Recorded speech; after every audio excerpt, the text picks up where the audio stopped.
Hi guys, welcome back to my YouTube channel. I hope आप लोग सब बढ़िया होंगे guys. In this video we'll discuss the VIX part in option selling. Guys, generally हम theta को बहुत ज़्यादा इंपॉर्टेंस देते हैं ऑप्शन सेलिंग में, जो कि सही भी है, लेकिन थीटा के साथ साथ हमें वेगा भी मैनेज करने की काफ़ी ज़्यादा ज़रूरत पड़ती है. मैं एक एग्जाम्पल के थ्रू बताऊंगा. मैंने लास्ट वीडियो में आपके साथ एक ट्रेड शेयर करी थी जो कि डायगोनल स्प्रेड था, और वो मैंने फर्स्ट और सेकेंड डे की शेयर करी थी. अब आगे के दिन में क्या हुआ, उसमें मैंने विक्स कैसे मैनेज करी, वो आपको इस वीडियो में बताऊंगा. तो आइए गाइस शुरू करते हैं. तो जिन्होंने पिछली वीडियो नहीं देखी है, मैं यहाँ पे आई बटन पे अटैच कर देता हूँ, आप जाके देख सकते हैं, लेकिन शॉर्ट में अभी भी बता देता हूँ. पिछली वीडियो में मैंने एक डायगोनल स्प्रेड बनाया था जिसमें 18,550 का कॉल और 17,200 का पुट, ये दो स्ट्राइक प्राइसेस मैंने शॉर्ट करी थी. ठीक है, अब निफ्टी का चार्ट हम देखते हैं कैसा रहा. मंडे को मैंने ट्रेड बनाई थी. ठीक है, आज आज है फ्राइडे, तो 5 दिन हो गए हैं ट्रेड में. तो मंडे को था 12 सितंबर. तो अब देखिए यहाँ पे, और मैं थोड़ा मार्केट को लेकर बुलिश ही था या साइडवेज था, मैंने वीडियो में बोला भी था. अब उसके बाद अगले दिन तो मार्केट हमारे फेवर में गया गाइस. अब देखें 12 सितंबर को मार्केट साइडवेज रहा. 13 को थोड़ा बुलिश ओपनिंग दी मार्केट ने, उसके बाद साइडवेज रहा, और मैंने ये भी बोला था 18,100 का एक रेजिस्टेंस है, जब तक ये क्रॉस नहीं होता मैं अपने पुट साइड को ऊपर नहीं लेके आऊंगा. उसके बाद गाइस लेकिन नेक्स्ट दिन मार्केट लगभग 1-1.5% से गैप डाउन ओपन हुआ, लेकिन गैप डाउन होते ही आप देखिए मार्केट में कितनी अच्छी रिकवरी आई, तुरंत बाइंग आई. ये सपोर्ट जोन भी मैंने मार्क करके रखा था. आप देखिए ये ग्रीन कलर का एक जोन दिख रहा है, क्यों मार्क करके रखा था, क्योंकि गाइस पिछले रिसेंट डेज में आप देखें तो सेम इसी लेवल पे मार्केट ने सपोर्ट दिया, यहाँ बुलिश पिन बार बनाया, 1 आवर के टाइम फ्रेम की कैंडल देखें, और पहले यहीं पे रेजिस्टेंस फेस कर रहा था. एक और चीज गाइस, मार्केट जस्ट सीपीआर पे ओपन हुआ था, आप देखिए ये वीकली सीपीआर, और सीपीआर से सपोर्ट लेके सीधा ऊपर चला गया. लेकिन गाइस ऐसी सिचुएशन में हमें बहुत दिक्कत होती है. एक तरफ मार्केट गैप डाउन दे रहा है, फिर रिकवर हो रहा है, तो हमारे ऑप्शन प्राइसेस जैसे गैप डाउन हुआ, मान लीजिए जो पुट था प्रीवियस डे पे 20 रुपए का हम लेके गए थे, लेकिन जैसे ही गैप डाउन हुआ वो 20 रुपए का 40 रुपए दिखा होगा, हमें लगा होगा कि हम एडजस्ट कर देते सुबह, लेकिन रिकवरी की उम्मीद थी, लेकिन क्या इतनी ज्यादा रिकवरी की उम्मीद थी कि पूरा गैप डाउन ही रिकवर कर गया. और फिर देखिए उसी पॉइंट से सेलिंग आई, जहां से प्रीवियस डे क्लोज हुआ था, जहां से गैप डाउन हुआ था उसी पॉइंट से फिर से सेलिंग आई, फिर मार्केट नीचे गया. तो इसे हम वी शेप कहते हैं, जो कि हमें ये ऑप्शन सेलिंग में काफी ज्यादा दिक्कत देता है. लेकिन ये सब तो ठीक है गाइज, हम प्रीमियम्स मैनेज कर देते हैं, हमें थीटा मिल जाता है, लेकिन एक इंपॉर्टेंट पार्ट गाइज जो है इंडिया विक्स. अब आपको बताता हूँ 12 सितंबर से इंडिया विक्स कैसी चली. ठीक है, तो 12 सितंबर, अब 12 सितंबर को आप देखेंगे लगभग 1.24% ऊपर, उसके बाद 2.5% नीचे, फिर 4% ऊपर, फिर 0.6% ऊपर. तो ऑलमोस्ट हमारे स्प्रेड बनाने के बाद ये 5% करीब ऊपर गई है. आप देखिए, जूम करता हूँ तो आपको अच्छे से दिखेगा. ठीक है, ये लगभग 5% करीब ऊपर गई है. अब आप सोचेंगे कि 5% इतना बड़ा डिफरेंस नहीं है, लेकिन गाइस डिफरेंस कहाँ आता है मैं आपको बताता हूँ. जब आप कोई भी स्प्रेड बनाते हैं ना, आप ग्रीक्स में जाके वेगा जरूर देखिए. अब डायगोनल स्प्रेड में इसमें मैंने अभी वेगा न्यूट्रल कर दिया, मतलब विक्स बढ़े या घटे मेरे को इतना ज्यादा नुकसान होगा नहीं. न्यूट्रल क्यों हो गया, क्योंकि जो मेरे नेक्स्ट टू नेक्स्ट वीक के हेजेस हैं, देखिए मैंने यहाँ पे 29 सितंबर के हेजेस बाय करके रखे, तो इनका भी वेगा ज्यादा होता है. ये इक्वल क्वांटिटी में मैंने बाय भी नहीं किए, 5 लॉट सेल किए, 4 बाय किए, लेकिन जब भी ये वेगा मैनेज कर लेंगे. तो गाइज यहाँ पे हुआ क्या था, पहले दिन मेरा थीटा डी के 800 रुपए था, लेकिन विक्स बढ़ने की वजह से मेरा थीटा डी के, मुझे मतलब ट्रेड में से 50 रुपए का प्रॉफिट हो रहा था, और अपन ऐसे देखे तो लॉस ही है ब्रोकरेज वगैरह काउंट कर कर. उसके बाद नेक्स्ट डे मार्केट ने जब ऐसा गैप डाउन मूव दिखाया, तो मुझे मार्केट में रिकवरी की उम्मीद थी, मैंने पहली कैंडल भी देख ली थी, लेकिन ये ऐसा मुझे लगा, ऐसा एक्सपेक्टेड था कि एक पॉइंट के बाद सेलिंग आएगी, तो मैंने अपने जरूर कॉल को नीचे लेके आया. कॉल को नीचे लेके आया, नेक्स्ट डे मेरा लगभग 3,000 का लॉस हो गया था इस ट्रेड में, क्योंकि विक्स इंक्रीज हुई थी. आप देखिए 14 सितंबर को विक्स, ये देखिए यहाँ पे विक्स के बढ़ने, विक्स 4.5-5% बढ़ी, इस वजह से मेरा 3,000 का लॉस था. लेकिन गाइज अब मेरी आप कैपिटल देखेंगे इस ट्रेड में, तो कैपिटल कितनी थी, ऑलमोस्ट 3 लाख के अराउंड. और 3 लाख से ज्यादा क्यों है, क्योंकि मैंने हेजेस जो बाय किए हैं वो इक्वल नहीं किए, पुट के 3 बाय किए हैं और कॉल के 4 बाय किए. लेकिन गाइस अगर आप इक्वल बाय करते तो आपकी 2.5 लाख के करीब कैपिटल रिक्वायरमेंट रहती. लेकिन इस चीज को मैंने मैनेज कैसे किया, अब गाइस जब ये वाला दिन खत्म हुआ, तो ठीक है 14 सितंबर का दिन खत्म हुआ, तो मैंने एक एक हैज और बढ़ा दिया अपनी पोजीशन में. एक हैज बढ़ाने से मेरा थीटा डी के जरूर थोड़ा कम हो गया, लेकिन स्टिल सेंटर में प्रॉफिट था। मैं आपको अभी की ट्रेड में करके बताता हूँ। ठीक है, अभी मेरा 17,000 का एक पुट, 3 पुट बाय है। मैं एक पुट आपको बढ़ा के बताता हूँ। ठीक है, एक पुट मैंने बढ़ाया और उसके बाद एक मैं कॉल के साइड से बढ़ाता हूँ। 18,600 का कॉल है हेज के तौर पे, तो मैंने एक और कॉल बढ़ा दिया, इसके 5 लॉट कर दिए मैंने। अब पुट के मैंने 4 और कॉल के 5 इसलिए रखे क्योंकि पुट के प्रीमियम्स ऑलरेडी ज़्यादा, आप देखिए 35 रुपीज़ पे मैंने बाय किया है, तो मैं डेबिट नहीं होना चाहता स्प्रेड में। अब मैं आपको पे ऑफ चार्ट बताता हूँ। देखिए, अभी भी सेंटर में प्रॉफिट है। ठीक है, मेरा थीटा डी के अभी कितना दिखा रहा है आप देखिए। अभी मेरा थीटा डी के रुपीज़ में लगभग 1100 के आसपास है, क्योंकि मैंने एक एक लॉट बढ़ा दिया है। अब मैं एक एक लॉट फिर से कम करके आपको बताता हूँ। ठीक है, ये मैं कम कर दिया पुट के साइड का, ये मैं कॉल के साइड का भी कम कर दिया। अब आपको दिखाता हूँ, ये थोड़ा अपडेट हो जाए। ये देखिए, अब मेरा थीटा डी के कितना हो गया, 1100 से सीधे 1500, तो 400-500 रुपए का फर्क आया है। लेकिन मैं ये वाले दिन पे आपको ये बताना चाहता हूँ, जब मार्केट यहाँ पे क्लोज हुआ ना, अब मुझे ऐसा था कि अब मार्केट अगर गैप अप दे देगा तो मेरी पोजीशन थोड़ी लॉस में आ सकती है, या ज्यादा ही गैप डाउन दे देगा तो भी लॉस में आ सकती है। इसलिए मैंने प्रीमियम्स एक एक बढ़ा दिए हेजेस, तो उससे मेरा लॉस कम हो गया। ये वाली जो लाइन थी ना, ये थोड़ी फ्लैट हो गई थी। तो जिस भी दिन पे गाइस आपको थोड़ा रिस्क लगे कि यहाँ पे मेरी पोजीशन खतरे में आ सकती है, आप एक एक साइड से हेजेस बढ़ा दीजिए। इससे आपकी थोड़ी ब्रोकरेज आता जाएगी, एक एक बाय का ऑर्डर आप लगाएंगे। लेकिन गाइस आपको सेफ्टी बहुत ज्यादा मिलेगी, ओवरनाइट में इतना ज्यादा आपको डर नहीं लगेगा। उसके बाद गाइस आप देखिए, लास्ट डे पे जो कि 15 सितंबर था, मार्केट नीचे गिरा, लेकिन आप इंडिया विक्स देखे, इस दिन तक गाइस मुझे ट्रेड में कोई ज्यादा प्रॉफिट नहीं था, मतलब लॉस ही था। 1500-2000 का लॉस था। ठीक है, थोड़ा मुझे थीटा के वजह से एक दिन पहले 3000 का लॉस था, अगले दिन थोड़ा 800 रुपए करीब का थीटा मिला, तो उससे मेरा लॉस कम हुआ। लेकिन गाइस जब विक्स हमारे फेवर में जाती है ना, अब मैं बताता हूँ कितना ज्यादा बेनिफिशियल है। अब देखिए, यहाँ पे भी 15 सितंबर को इनिशियल पीरियड में विक्स मेरे फेवर में नहीं थी। ये देख रहे हैं आप, 9:20 पे 17 पे थी, उसके बाद 19 तक पहुंच गई। कितने परसेंट राइज आपको बताता हूँ। तब भी मेरी पोजीशन का एसएल हिट नहीं हुआ, लगभग 7% का राइज गाइस। और डायगोनल स्प्रेड की यही अच्छी बात है, ये वोलेटिलिटी को हैंडल कर लेती है। लेकिन उसके बाद गाइस विक्स में ये देखिए फॉल आया।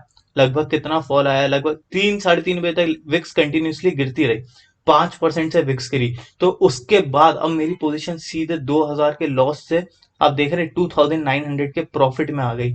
ये फायदा है गाइस ऑप्शन सेलिंग में, कि जब एक टाइम आएगा गाइस जब आपको मार्केट सपोर्ट करेगा, उस टाइम पे आप मैक्सिमाइज कर लीजिए। तो और इस जब ये वाला दिन खत्म हुआ, तो मैंने अपने हेजेस रिड्यूस कर दिए। अभी तक मैंने हेजेस बराबर रखे थे, पुट के 4 लॉट थे और कॉल के 5 लॉट थे, वहीं सेलिंग के साइड 5-5 लॉट थे। लेकिन अब मेरे प्रीमियम्स मैच हो रहे थे जाते टाइम, तो मैंने पुट का 1 लॉट कम कर दिया, कॉल का 1 लॉट कम कर दिया, जिस वजह से मेरा थीटा डी के बढ़ गया। अब आज के दिन आप देखेंगे गाइस, तो बताता हूँ हेजेस कम करने से मेरे को फायदा क्या हुआ। आजा भाई। हाँ, तो ये अब मार्केट मेरे को 2900 का प्रॉफिट है, अगर यहीं के यहीं ओपन हो जाता तो 4700 का प्रॉफिट हो जाता। लेकिन अगर थोड़ा आप देखें, 0.8% नेगेटिव या लगभग 1.3% पॉजिटिव भी होता है, तो भी मेरी पोजीशन में कोई चेंज नहीं आया, क्योंकि मुझे थीटा डी के मिलेगा। अब गाइस ये फ्राइडे का दिन है, डे 5 है मेरी ट्रेड का, मार्केट ओपन हो चुका है, आप देख रहे हैं लगभग 9:30 का समय हो रहा है। तो अब आज मार्केट आधे परसेंट से नेगेटिव अभी चल रहा है। तो अब मेरा जो कल का प्रॉफिट था वो थोड़ा कम हो गया है, और मैंने एक और एडजस्टमेंट किया है गाइस। मैंने अब मार्केट जब नीचे जा रहा था, अब ओपनिंग कैंडल देखिए, ओपनिंग कैंडल तो काफी नीचे गई थी, काफी सेलिंग आ रही थी, तो मैंने सेफ्टी पर्पस के लिए 17,000 का एक और पुट ऐड कर लिया अपनी पोजीशन में। ठीक है, प्रीमियम काफी महंगा मिला मुझे उस पुट में। आप 51.95 का एक 17,000 का पुट, तो 50 से मल्टीप्लाई कर दे तो 2,500 एक्स्ट्रा मुझे पे करने पड़ रहे हैं मार्केट को। लेकिन गाइस अब मुझे शील्ड चाहिए, मुझे प्रोटेक्शन चाहिए, और ट्रेड में ज्यादा लंबे टाइम के लिए रुकना है, तो मुझे ये तो करना पड़ेगा। अभी मेरा प्रॉफिट 2400 के आसपास का दिखा रहा है। लेकिन गाइस अब मैं इसको मैनेज कैसे करूंगा, आप देख रहे हैं अभी ना मार्केट सीपीआर पे ट्रेड कर रहा है, और ज्यादा देर तक सीपीआर पे ट्रेड करता नहीं है अक्सर मार्केट। या तो सीपीआर नीचे की तरफ ब्रेक करेगा तो इसमें अच्छी सेलिंग आ सकती है, या यहाँ से सपोर्ट लेके ऊपर की तरफ जा सकता है। अब गाइस अगर यहाँ से मार्केट ऊपर की तरफ जाएगा तो मुझे थोड़ा लॉस होने लगेगा, लेकिन मैं जब तक अपना जो शील्ड मैंने ऐड की है एक्स्ट्रा वो रिमूव नहीं करूंगा, जब तक आज का डेज हाई मार्केट ब्रेक नहीं कर देता है। डेज हाई जहाँ पे ओपन हुआ था वही आज का डेज हाई है। तो अगर ये जो मैंने लाइन बना के रखी है ग्रीन वाली, ये मार्केट ब्रेक कर देता है, लगभग 17,820 के ऊपर है, तो मैंने जो एक्स्ट्रा पुट ऐड किया वो मैं रिमूव कर दूंगा। लेकिन अगर मार्केट यहाँ से थोड़ा नीचे जाता है तो मेरे को इतना ज्यादा लॉस नहीं होगा। मैं अपना कॉल भी जो था लास्ट डे पे 18,350 का सोल्ड था, वो भी मैं नीचे ले आया हूँ, क्योंकि मार्केट थोड़ा गैप डाउन ओपन किया, ज्यादा गैप डाउन नहीं, ½ % के अराउंड। तो उससे मेरा जो कॉल वाले प्रीमियम थे वो कम हो गए, तो मैंने 18,250 का फ्रेश प्रीमियम शिफ्ट कर दिया है। एडजस्टमेंट तो नहीं बोलेंगे इसे, शिफ्टिंग बोलेंगे, ये आपको करनी पड़ेगी जब आप ट्रेड में ज्यादा टाइम तक रहेंगे। तो 18,250 का प्रीमियम मुझे 16.25 का पड़ा है। तो अब देखते हैं, अब एक्सपायरी डे तक का मेरा प्रॉफिट इसमें 4,800 बता रहा है। मुझे अगर इसमें 4,500 तक का प्रॉफिट मिलेगा तो मैं एग्जिट कर लूंगा गाइस, क्योंकि मैंने बोला है कि इसमें ज्यादा रिटर्न ऑन कैपिटल एक्सपेक्ट करना मुश्किल है। लेकिन इतनी ज्यादा वोलेटिलिटी हैंडल करने के बाद भी हमें बहुत ज्यादा लॉस नहीं दे रही ट्रेड, इसलिए हमें कहीं ना कहीं कुछ सेक्रीफाइस करना पड़ेगा। ब्रोकरेज वगैरह हटा दें तो मेरा प्रॉफिट कम हो जाएगा, ठीक है, क्योंकि ब्रोकरेज हम इतने ज्यादा एडजस्टमेंट कर रहे हैं। आप देखिए कितने हो गए, 1 2 3 4 5, लगभग 10 से 12 हैं, ठीक है। तो हमारा लगभग 600 800 रुपये ब्रोकरेज में ही चला जाता है, इसलिए मैं बोलता हूँ ये वाली स्ट्रैटेजी हमें ज्यादा लॉट से ही करनी है गाइस। ऑल्सो गाइस एक और चीज आपको बताता हूँ, जब विक्स बढ़ती है ना, आप देखेंगे आपका थीटा डीके बढ़ जाएगा। अभी जैसे विक्स बताता हूँ मैं आपको, ठीक है, अभी विक्स फिर से बढ़ रही है क्योंकि मार्केट नीचे की तरफ जा रहा है, तो इस टाइम पे मेरा थीटा डीके बढ़ जाता है। लेकिन जैसे ही विक्स कम होगी तो क्या होता है, ऑप्शन के प्रीमियम्स कम हो जाते हैं। अब प्रीमियम्स कम हो गए तो ओवरनाइट डीके भी आपको कम मिलेगा, तो उससे मेरा थीटा डीके भी कम हो जाता है। तो आप इसलिए देखेंगे जब किसी दिन अगर मार्केट बहुत नीचे गया है तो नेक्स्ट डे के लिए आपको थीटा डीके बहुत ज्यादा दिखाएगा। लेकिन नेक्स्ट डे मार्केट थोड़ा भी ऊपर जाता है, विक्स रिलैक्स रिलैक्स होती है, तो अगले दिन का थीटा डी के आपको इतना ज्यादा नहीं दिखेगा। तो आप सोच में पड़ जाएंगे कि यार ऐसा कैसे हो गया, एक दिन पहले का थीटा डी के इससे ज्यादा था और एक दिन बाद का थीटा डी के इससे कम दिखा रहा है। इसलिए गाइस विक्स इतनी ज्यादा इंपॉर्टेंट।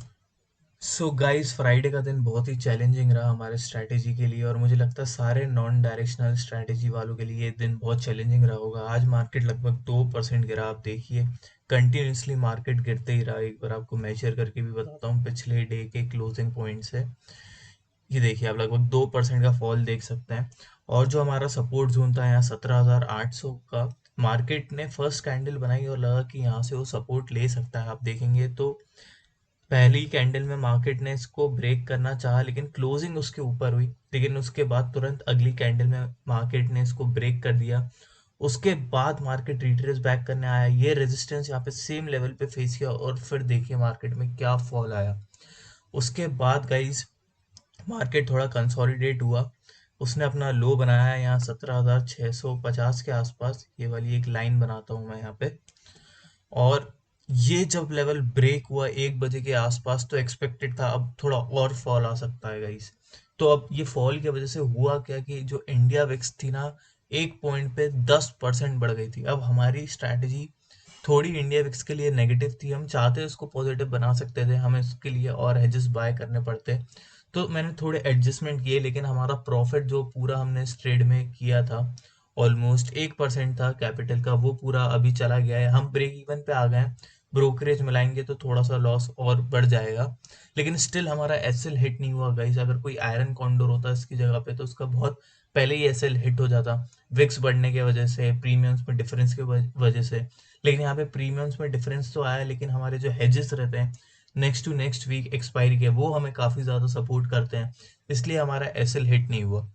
और उसके पहले एक और सपोर्ट जोन था जहाँ पे मार्केट ने कई बार सपोर्ट लिया है पास्ट में, जो कि 17,480 17,500 का लेवल है। मैंने पहले से मार्क कर कर भी रखा था, ये ग्रीन जोन यहीं पे मार्केट ने सपोर्ट लिया, फिर थोड़ा पुल बैक दिखाया, लेकिन उसके बाद फिर से आप देखेंगे 3 PM कैंडल जो बोलते हैं उसमें बहुत ज्यादा सेलिंग आई और फिर से मार्केट इस सपोर्ट जोन के पास ही क्लोज किया है। तो मैंने अपनी पोजीशन में क्या चेंज किया गाइज, मैंने अपने पुट साइड का एक्सपोजर थोड़ा कम कर दिया। जो मेरे 17,000 के पुट के 5 लॉट सेल थे, मैंने उनको 4 लॉट ही कैरी फॉरवर्ड करके गया, क्योंकि मुझे डर था अब यहाँ से और मार्केट अगर फॉल करता है तो मेरी पोजीशन को काफी ज्यादा लॉस हो सकता है। तो मेरे पास बताता हूँ मैं आपको, 18,100 के कॉल के 5 लॉट सेल है। और इंटरेस्टिंगली गाइस विक्स बढ़ रही थी ना, तो इतना ज्यादा मार्केट में फॉल आया जब भी कॉल के प्रीमियम्स रिड्यूस नहीं हुए। आप देखें यहाँ से 18,100 कॉल लगभग 600 पॉइंट दूर है, लेकिन उसका मैं आपको अभी प्राइस बताता हूँ क्या प्राइस पे वो क्लोज हुआ। 18,100 का कॉल, ये देखिएगा इस 18.8 रुपये, 600 पॉइंट से ज़्यादा दूर है 18.8, क्योंकि कॉल साइड के प्रीमियम्स गिर ही नहीं रहे थे, सिर्फ पुट साइड के बढ़ रहे थे। ऐसे में भी हमारी पोजीशन का एसएल हिट नहीं हुआ। और अभी भी अगर गाइस ब्रेक इवन तो आ गया है मेरी ट्रेड में, मैं आपको बताता हूँ लगभग कितने का। ये देखिए 260 रुपये का प्रॉफिट दिखा रहा है, लेकिन हमारी 800 हज़ार की तो ब्रोकरेज चली गई है। हमें थोड़े एडजस्टमेंट तो करने पड़ते हैं जब मार्केट मूव करेगा, लेकिन अभी भी एक दिन बाद आप देखिए, अब मंडे को मार्केट 1% नेगेटिव या 1.5%, लगभग 1.25% ऊपर की तरफ ओपन होता है, तो भी मेरी ये सेम पोजीशन रहेगी चाहे। लेकिन अगर इससे कम मूव आता है जैसे आधा परसेंट, तो फिर से मुझे प्रॉफिट होने लगेगा, और मेरा टारगेट है बाय ट्यूसडे मॉर्निंग इस ट्रेड में से एग्जिट करने का। तो अगर सब कुछ सही रहा, मतलब 2 दिन हमारे फेवर में चले गए, तो भी हम इस ट्रेड में से प्रॉफिट में निकल सकते हैं। हमने इसमें मेहनत करी है, तो गाइस हम टारगेट तो करेंगे प्रॉफिट, ऐसा नहीं है कि ब्रेक इवन में एग्जिट ढूंढेंगे। अब गाइस मंडे के दिन अगर मार्केट में और ज्यादा फॉल आता है और निफ्टी 17,500 को भी ब्रेक कर देता है, तो मैं अपने पुट साइड का एक्सपोजर और कम कर दूंगा। ऑल्सो गाइज, अगर आप मेरी वीडियो पहली बार देख रहे हैं तो आप मेरी पुरानी वीडियोस देख सकते हैं। मैंने काफ़ी सारी वीडियोस बनाई है आयरन कॉन्डोज, डायगनल स्प्रेड्स, इन सब पर। और आपको वीडियो पसंद आई हो तो आप लाइक कर सकते हैं और सब्सक्राइब कर सकते हैं इस चैनल को। और अगर आपको कोई एक डीमैट अकाउंट ओपन करना है स्पेशली ट्रेडिंग के लिए, तो मैं यहाँ पे एक लिंक डाल दूंगा कमेंट सेक्शन में भी और डिस्क्रिप्शन में भी, फायर्स, उसके थ्रू आप फायर्स का अकाउंट ओपन कर सकते हैं। So guys, bye and thank you.